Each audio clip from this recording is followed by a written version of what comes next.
Aquel día llegó sin aviso, como llegan las tormentas que no aparecen en el pronóstico.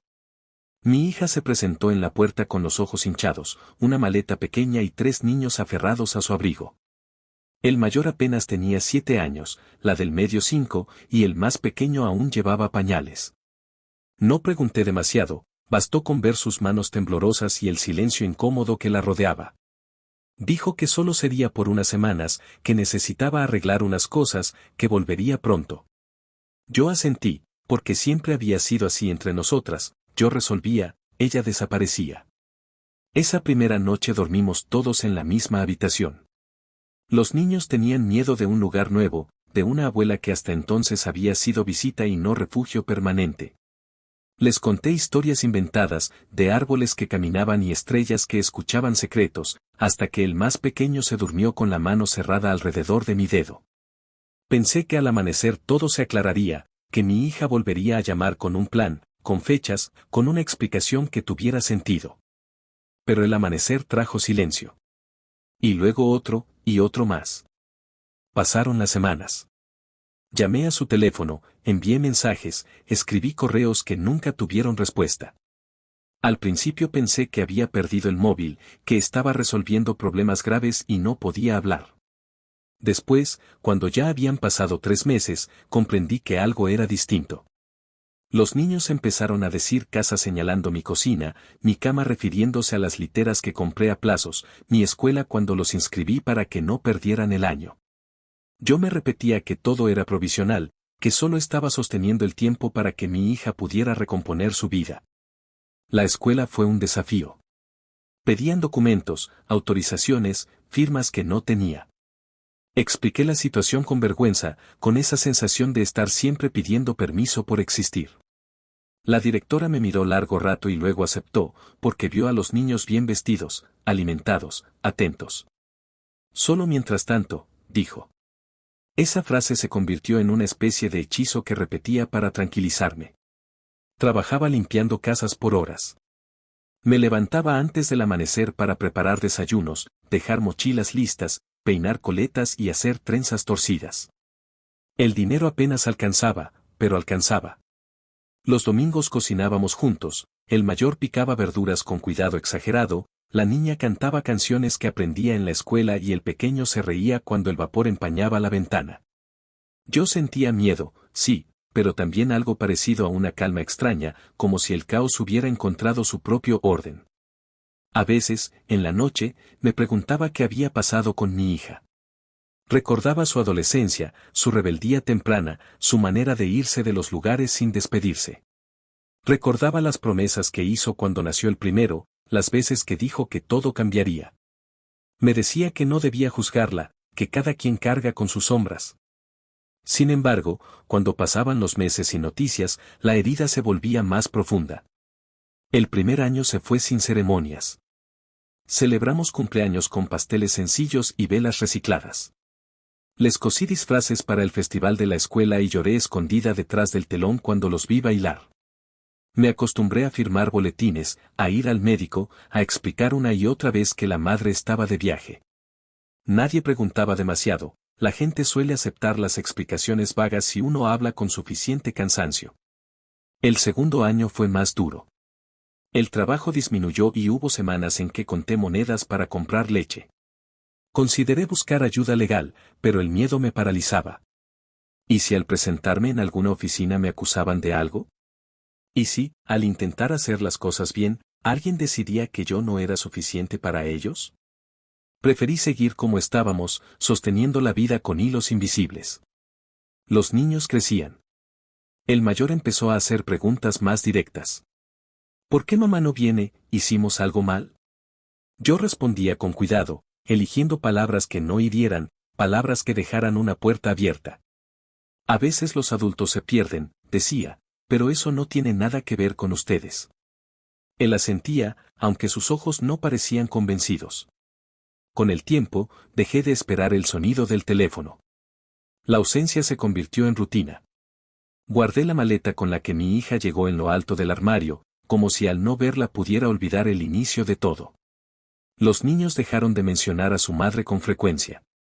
Yo nunca les prohibí recordarla, simplemente aprendieron a vivir sin ese nombre en el centro de sus días. El tercer y cuarto año pasaron como pasan las estaciones, sin pedir permiso.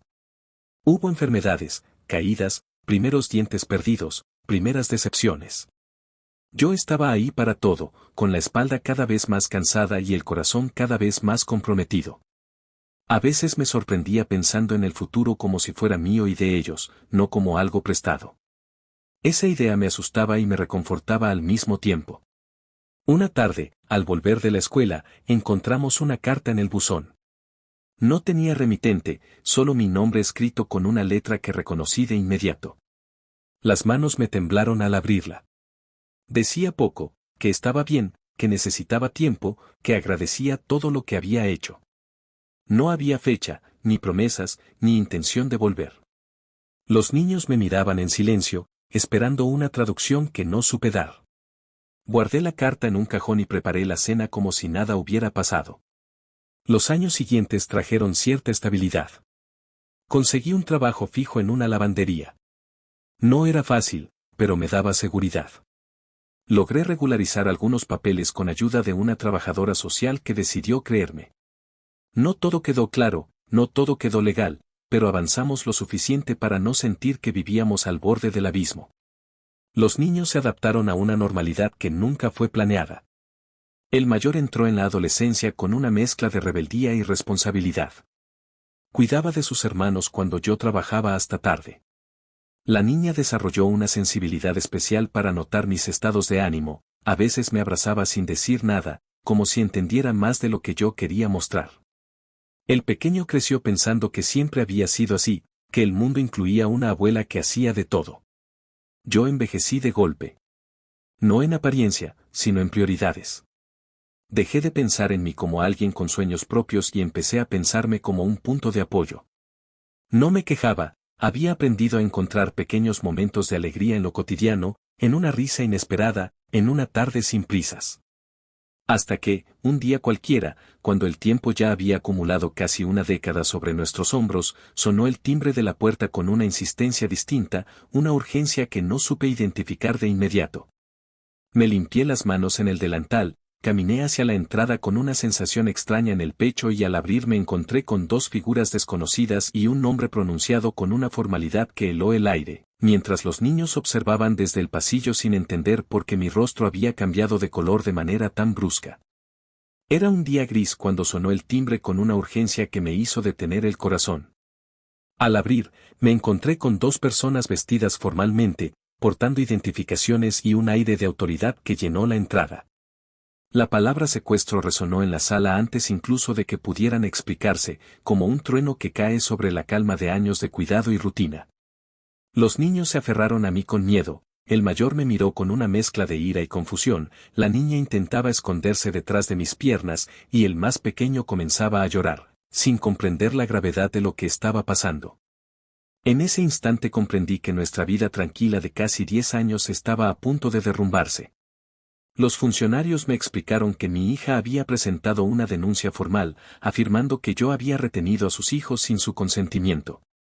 Preguntaron desde cuándo vivían conmigo, porque no había documentos legales que respaldaran la custodia, quien se encargaba de su educación y su salud. Respondí con voz temblorosa, narrando la historia de cómo me habían dejado con sus hijos casi por accidente, cómo los había cuidado, protegido y amado todos esos años. Cada palabra parecía insuficiente, como si el simple hecho de hablar pudiera invalidar toda mi dedicación y sacrificio. Mi hija apareció durante las audiencias. La vi caminar con pasos firmes, rostro impasible, como si todo aquel tiempo no hubiera pasado. Habló de abandono, de manipulación, de que había intentado comunicarse y que yo nunca le devolví las llamadas.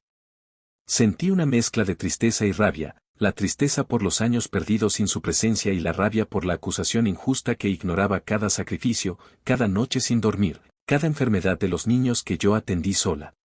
Intenté explicarle que nunca quise apropiarme de sus hijos, que solo intenté sostener lo que me dejaron, pero sus ojos permanecían fríos, como si no hubiera espacio para la empatía.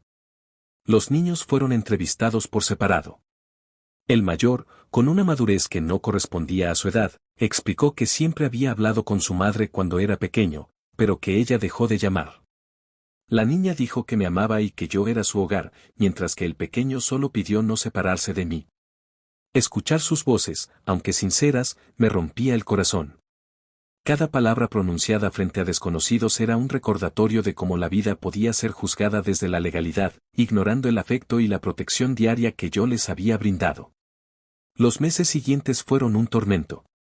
Audiencias semanales, abogados cuestionando cada decisión que había tomado, documentos que mostraban mi dedicación diaria y que a veces no eran aceptados. Sentí que debía defenderme no solo ante la ley, sino ante la idea de que mis actos podían ser malinterpretados como egoísmo. Cada juez parecía analizar si era digna de cuidar a mis nietos, y yo solo deseaba que entendieran que no había crimen en amar y proteger. Mi hija aparecía y desaparecía, alternando entre momentos de aparente preocupación y frialdad absoluta. Pedía que los niños regresaran de inmediato a su cuidado, pero no ofrecía explicaciones claras sobre por qué había desaparecido durante tantos años. Los niños reaccionaban con confusión, el mayor se cerraba, la niña lloraba y el pequeño no comprendía nada y repetía mi nombre buscando seguridad. Su presencia generaba más miedo que alivio, y su ausencia mostraba un vacío imposible de ignorar. En una de las audiencias más largas, narré entre lágrimas cómo había recibido a 3 niños casi desconocidos, cómo había trabajado noches enteras para alimentarlos, cómo los había acompañado en enfermedades, primeros pasos, primeras palabras y cumpleaños. Mostré fotos, cartas, boletines escolares y documentos médicos, esperando que alguien comprendiera que mi intención nunca fue apropiarme de ellos, sino sostenerlos en ausencia de su madre. La jueza escuchaba atentamente, pero cada palabra era una cuerda floja, demasiado afecto puede confundirse con posesión en ojos legales. Los días de espera se convirtieron en semanas de tensión constante. Cada timbre, cada llamada, me hacía temblar. Los niños empezaron a tener pesadillas, preguntando si mamá vendría a buscarlos, si los separarían de mí. Intenté mantener la calma, asegurarles que todo estaría bien, aunque por dentro sentía que el mundo se desmoronaba. Cada noche los abrazaba más fuerte, consciente de que cualquier decisión podría alterar sus vidas para siempre. Con el tiempo, se establecieron visitas supervisadas con mi hija. Al principio, los niños se resistían, el mayor se mostraba distante y desafiante, la niña lloraba constantemente y el pequeño se escondía detrás de mí. Observaba cómo mi hija los miraba con intensidad, tratando de recuperar el tiempo perdido, pero sin entender que no todo puede resolverse con presencia física después de una década de ausencia. Cada visita era un campo minado emocional, y cada despedida, un desafío que nos recordaba nuestra vulnerabilidad.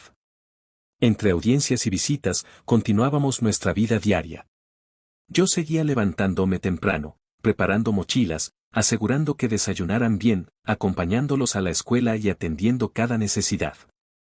Mis noches eran largas, llenas de preocupaciones legales, pero también de la certeza de que había hecho lo correcto. Había aprendido a convivir con la tensión y el miedo, convirtiendo mi hogar en un refugio donde los niños podían sentirse seguros pese al caos externo. Finalmente, después de un año de trámites, entrevistas y evaluaciones psicológicas, la jueza decidió otorgarme la custodia temporal de los niños mientras se evaluaba la capacidad de mi hija para cuidar de ellos a largo plazo. Se establecieron visitas supervisadas regulares y aunque la tensión disminuyó un poco, nunca desapareció por completo. Los niños, aunque aliviados, seguían confundidos, intentando entender cómo podían amar tanto a su madre y a mí al mismo tiempo. Mi hija, poco a poco, empezó a comunicarse con mayor regularidad, aunque su actitud seguía siendo fría y distante. Los niños aprendieron a aceptar la dualidad, podían querer a su madre y a mí sin traicionar a ninguno de los dos. Yo continué siendo su refugio, su hogar, su punto de estabilidad. Cada día era una batalla silenciosa, demostrar amor, demostrar cuidado, demostrar que, aunque los años habían pasado, nunca los había abandonado. Años después, los recuerdos de aquella acusación aún me acompañan. La sensación de injusticia, el miedo a perder lo que más amaba, la incertidumbre de no saber si los tribunales entenderían nuestra historia. Pero también quedó la certeza de que, a pesar de todo, la familia se había mantenido unida por algo que no podía medirse legalmente, el amor, la constancia y la dedicación silenciosa que ninguna acusación podía borrar. Los niños crecieron entendiendo la complejidad de las relaciones humanas y el valor de la resiliencia, Y yo aprendí que proteger a quienes amas requiere fuerza, paciencia y coraje incluso cuando el mundo te acusa.